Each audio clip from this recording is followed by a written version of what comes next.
Welcome to the Real Women, Real Business podcast, where we believe you don't have to choose between doing what you love and building something truly successful.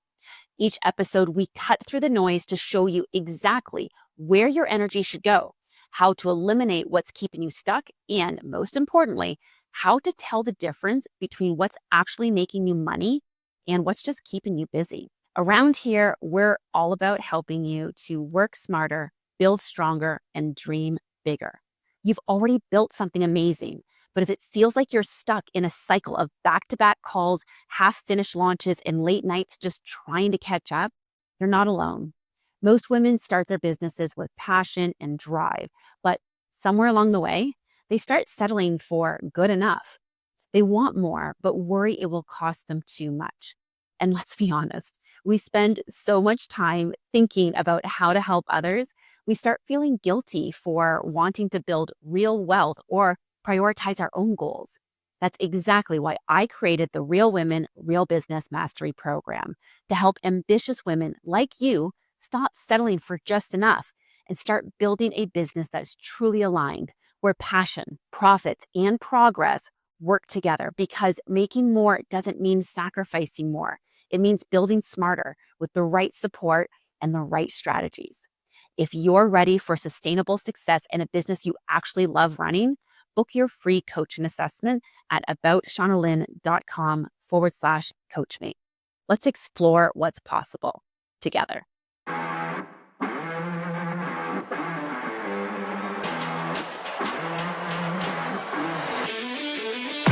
Hello and welcome to the Real Women, Real Business podcast. I am your host, Shauna Lynn Simon, and today's guest is Dr. Rosenna Bakari, an empowered psychologist, leadership consultant, and the founder and CEO of 7 Exits. With over 30 years of experience studying and teaching human behavior, she's known for translating deep psychological insight into practical strategies that help individuals and leaders to create real change without the burnout and without the constant push. Now, Dr. Bakari is a Cornell University graduate with a PhD and ICF coaching certification, and her work spans higher education, corporate, and community settings, supporting leaders, organizations, and high-performing professionals through meaningful, sustainable growth. She's also the author of 7 Exits, Leaving Behind What No Longer Serves You. Gee, that sounds like a podcast episode I once did. We're going to have a great conversation here. So today we're going to be talking about the often overlooked prerequisites of business success, like emotional maturity, self-awareness, and the internal capacity to hold what you're actually building. So Dr. Bakari, welcome to the show. Thank you, Shauna Lynn. I'm really excited to be here. I'm thrilled to have you here because I think this is something that's often overlooked. And our main audience here are what we love to affectionately refer to as our accidental CEOs. And these are women who followed more passion than plan. And so what ends up happening is we kind of jump in with both feet and we don't really realize what it is that we're building until we're full-fledged building it. We're in massive growth mode or whatever that looks like. And the challenge is that we forgot to build some foundations before we got started. I know very few entrepreneurs who set out to launch their business. And then before they launch it, they're like, hold on a second. Let me make sure that I am mentally and emotionally prepared for this. As much as we might think that we're getting ourselves into this mindset, we're not really fully doing that necessarily. So I love the idea of having a conversation that kind of helps to set some of those prerequisites before we're doing more growth. Now, I want to go back to something that was in your bio. You talk about being an empowerment psychologist. And so before we get too far into things, I'd love to just define for our audience, what exactly is an empowerment psychologist? So that means that I support people really in closing a gap between success, for example, and ease. And so part of it comes from my own experience of being a client. So I've been on all sides. I've been a client, of course, I've been a practitioner, and I've been a professor, training counselor. So I have a broad view.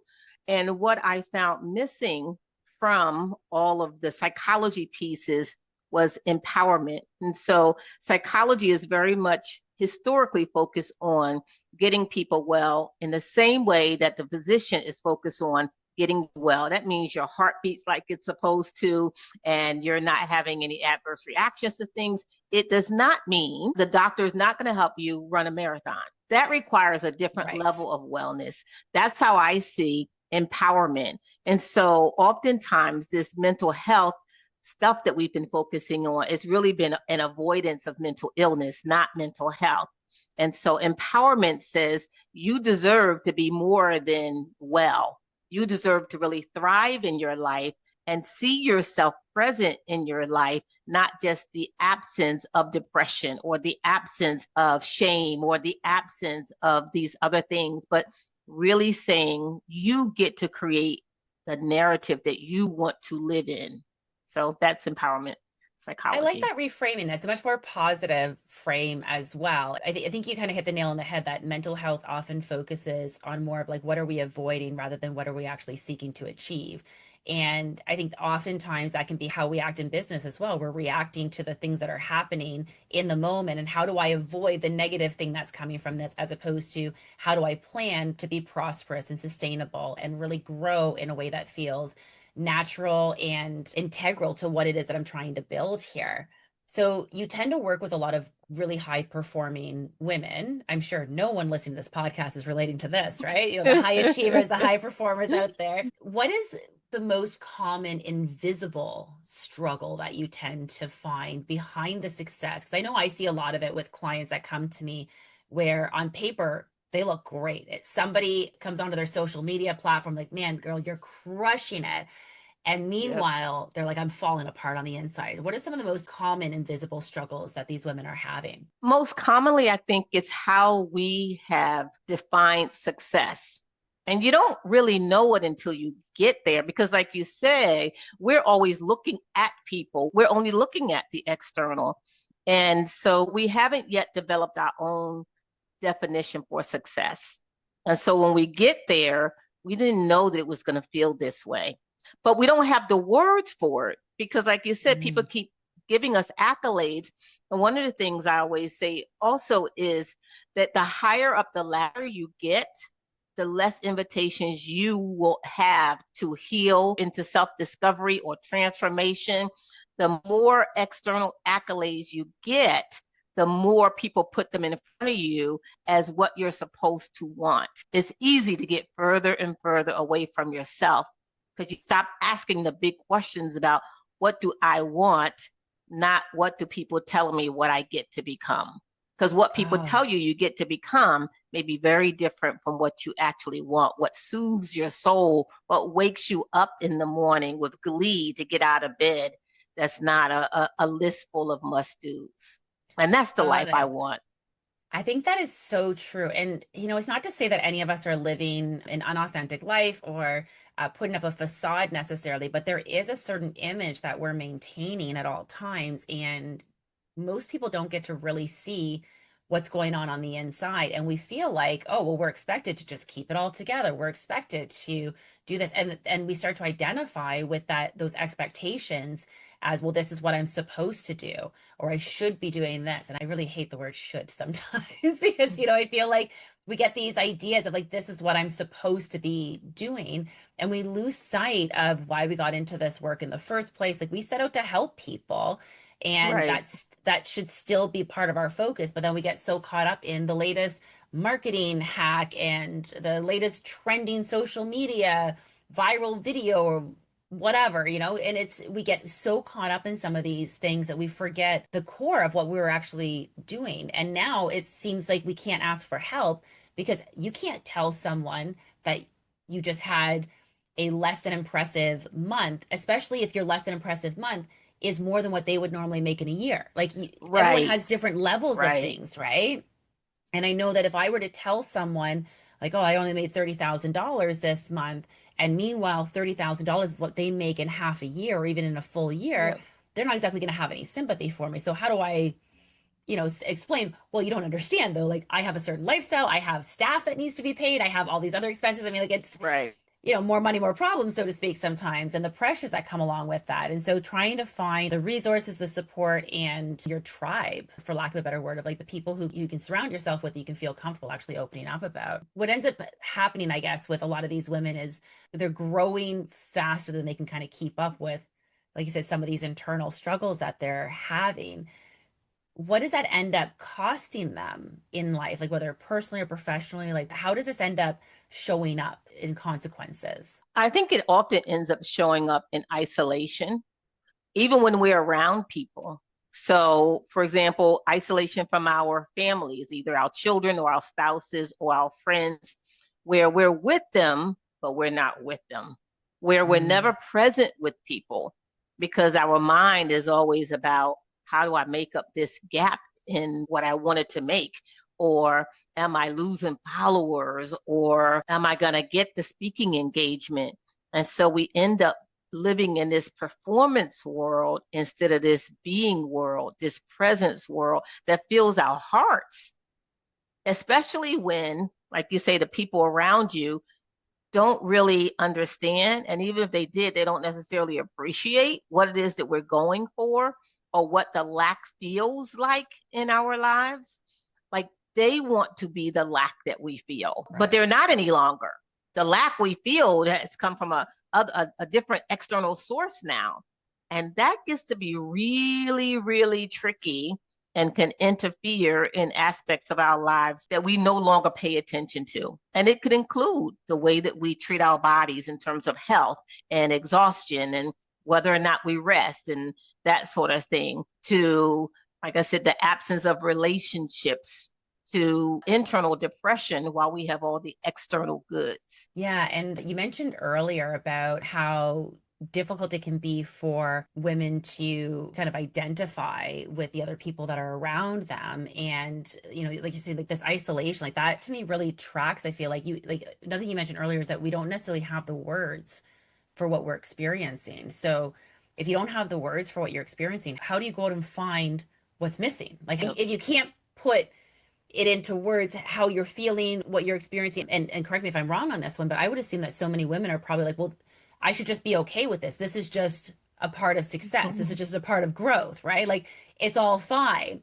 So what do you say to the woman who's like, I didn't know there's anything wrong here. Like I just assume like every woman's going through the same sort of thing and I just got to deal with it. Or probably like to the opposite of that, they might be looking at other women and saying, well, other women got it figured out. So I just need to keep plowing forward and I'll figure it out eventually too.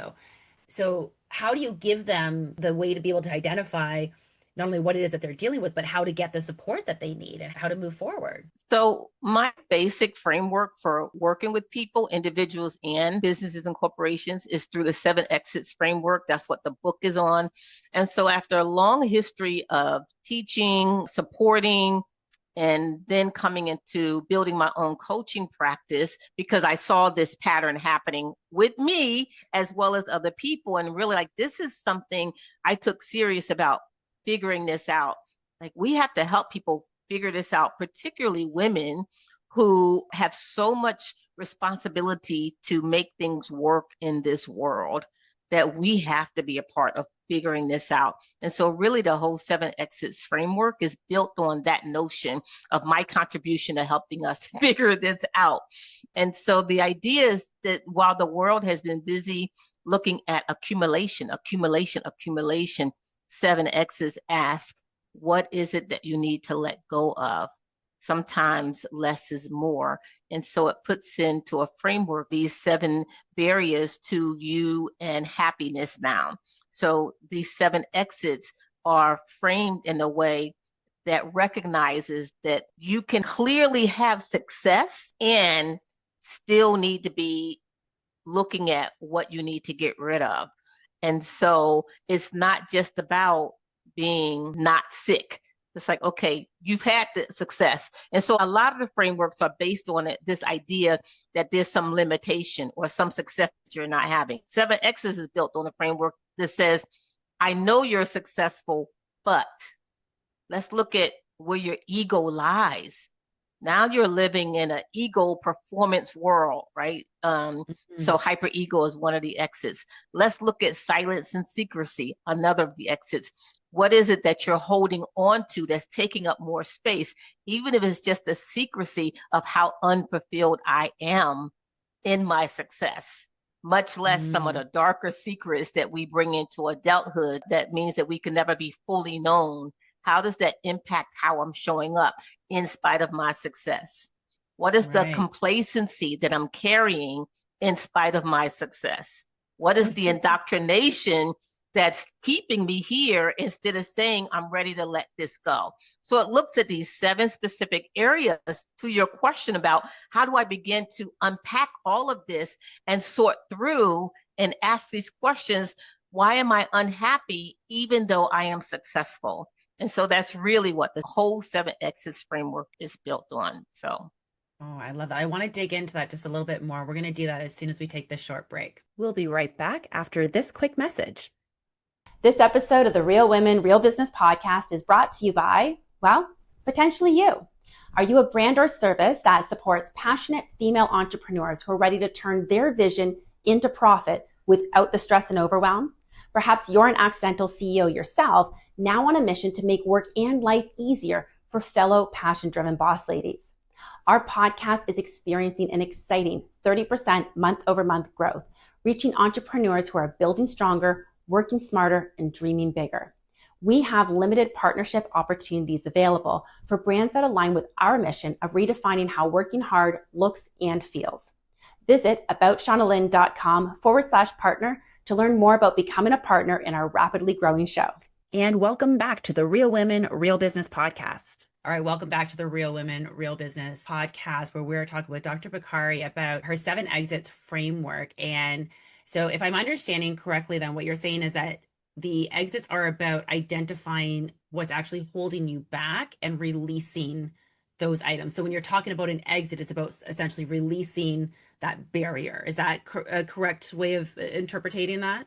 yes, releasing that barrier to ease, recognizing that there's a difference between success and ease. What we assume that success is going to bring us ease, and often is quite the contrary. It brings us more burden, more Well, and stress.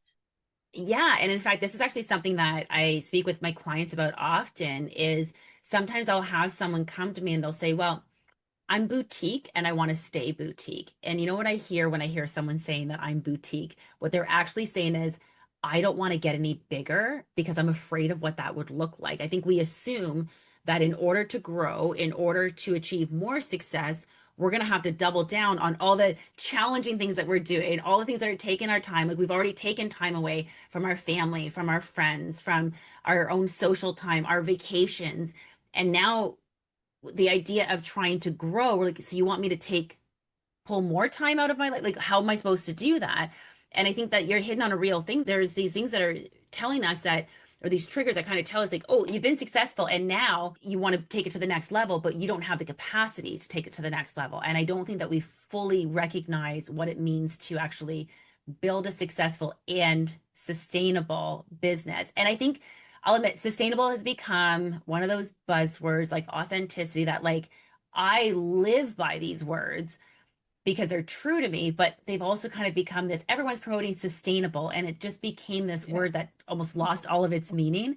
So I like that you're also Yes. reframing and calling it ease instead because we know what ease means. Like ease sounds good, but it also feels probably to a lot of these high performing women feels near impossible. Like, do you find that when women are coming to you that they feel like this is not actually achievable? Like, I can't actually make my life easier. I do feel like that's how they feel. And so getting them to risk and say it's okay to feel that way. Now let's look at what would it look like if it is possible. Can you Mm-hmm. hold the possibility for a second? And then Mm-hmm. we can begin to open up space where they like, oh yeah, I can do that. It's just like the idea, what I call the early bird special, to wake up at 5 o'clock in the morning. And to someone who's exhausted because they work 12 hours a day, waking up at 5 o'clock in the morning cannot possibly be the solution until it is. Right?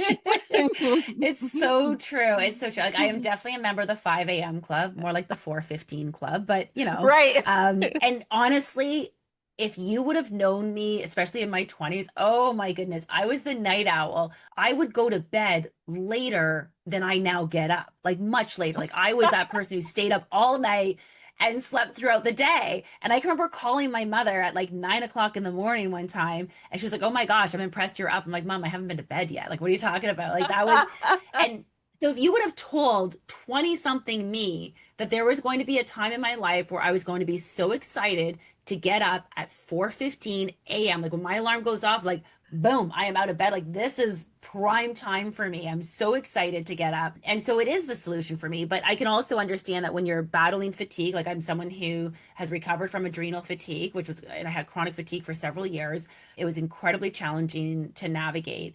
And that's what burnout looks like, unfortunately. Like, we work ourselves to the bone, that the idea of getting up early, taking care of ourselves, actually getting to enjoy some social time, like all of that just sounds delightful, but unachievable ultimately.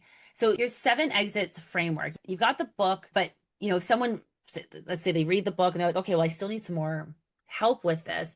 Is this something that you work through with them? Like, how long does it take to work through the 7 exits framework? Is this you can do this in a day kind of thing, or is this more of a 12-month thing, or somewhere in between? So I have a private membership where people work through it by themselves. I'm a coach, so of course I'm available to work through it with them. But I am committed to supporting people in finding their ease. And so whether they want to work with someone one-on-one may not be their thing, right? And so the private membership allows them to work through all of the 7 exits in their own space, in their own time, and it's guided. So as opposed to picking up the book, because what happens, you'll pick up the book, and the performers that we are, we'll try to read through the book in 2 weeks and hope that we'll be through all of the exits. Absolutely. Well, especially I listen to all of my books on audiobooks. So Right. I'm listening to, like, I'm not putting anything into action. I'm driving, I'm cooking dinner, I'm doing plenty of other things. And I love when the audiobook says, like, and pause here, do this. I'm like, yeah, I'm not doing that, but thanks anyway. So the reality is, like, it seems good in theory, but yeah, reading a book is consuming the knowledge. It's not actually taking action on anything. Right. Yeah. And that's why I love the private membership, because the private membership actually, of course, you have the books, but it drips content to you week by week. So it forces you to work on things little by little. And if you don't have time, if this isn't in you this week, or you're busy for whatever, come back to it when you want. So once you get the content, it stays, but it never overwhelms you with trying to get through the whole exit. It won't allow you to do that, right? Unless you're coming back to it. And so, but yet you get these weekly reminders that, hey, I'm taking care of me. This is something that I've committed to take care of myself. And it's a one-time fee. Like, you don't keep doing it. Like, that's it. Like, you pay for it and you're in. And Oh, so, perfect. I know, right, Yeah, forever, sounds great. right? Yeah.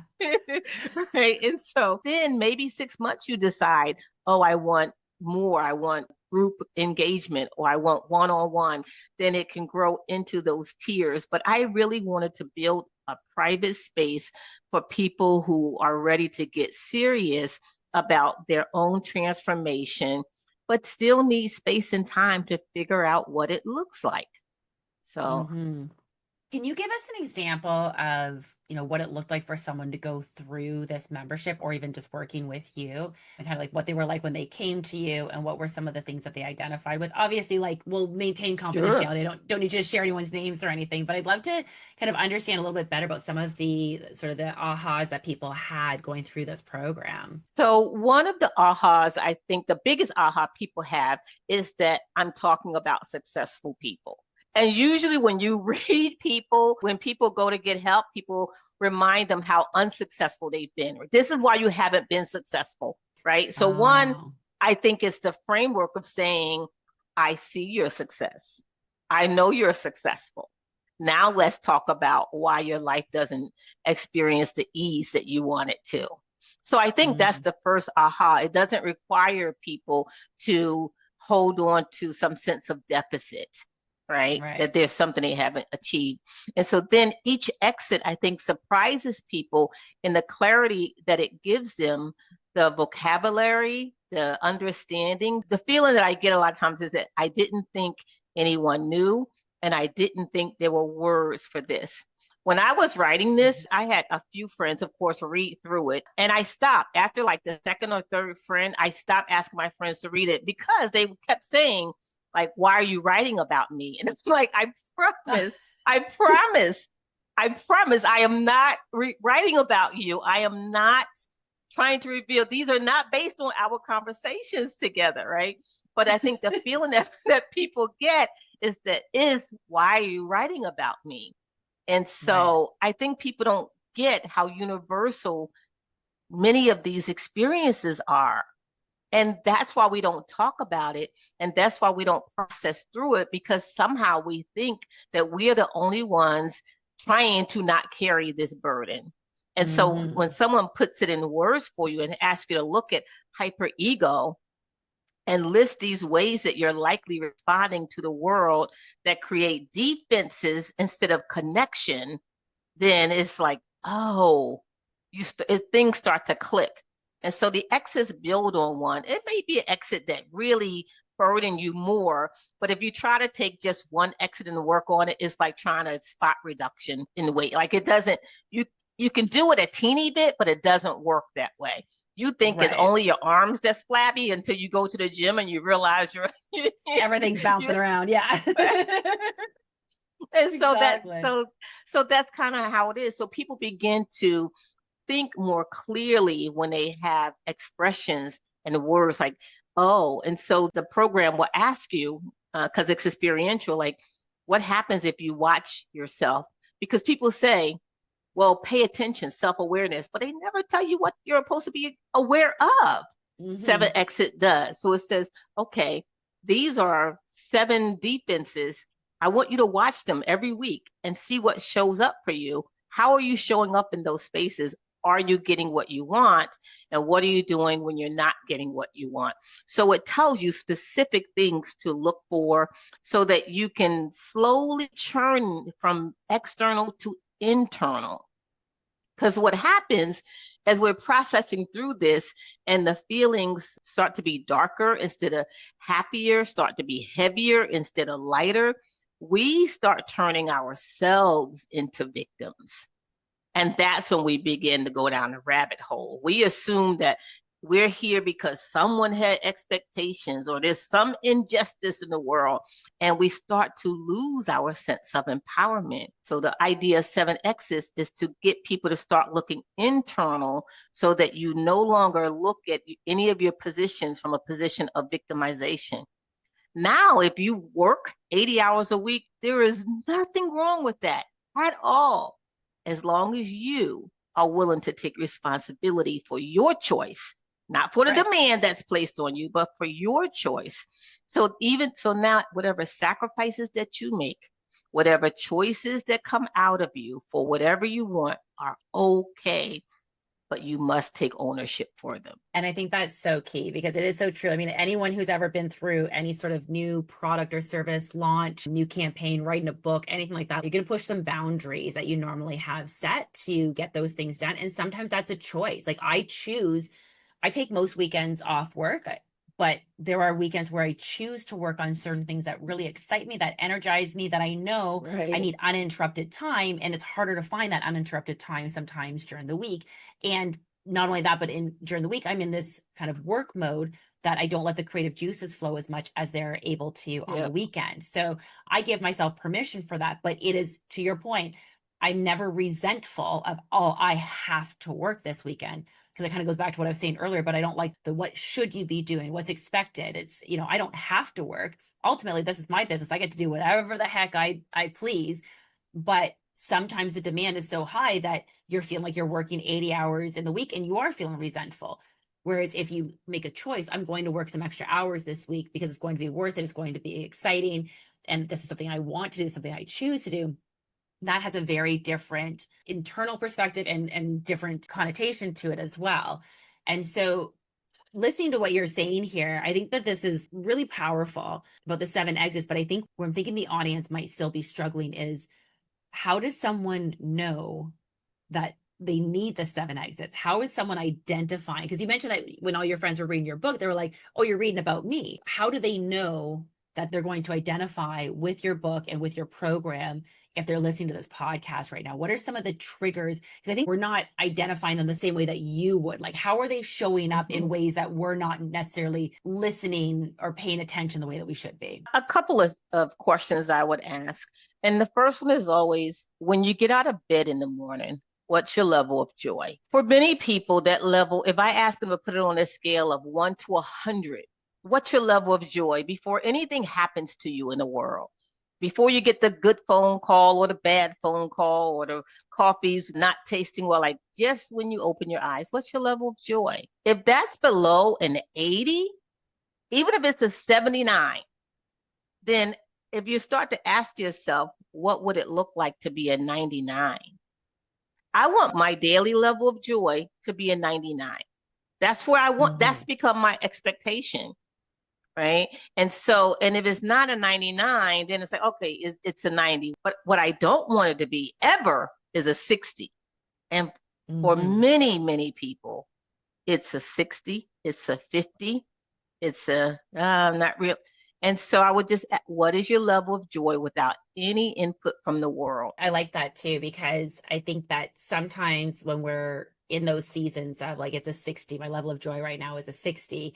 And when we're in that season, there's always I just have to get through X. I just have to do Y. Insert random event, whatever it is in your head. But we always have this goalpost essentially that we assume that once we get past that goalpost, everything will get better. And then we keep moving the goalpost, or we get there and then things didn't improve. So like, oh, okay, I just need to set a new goalpost.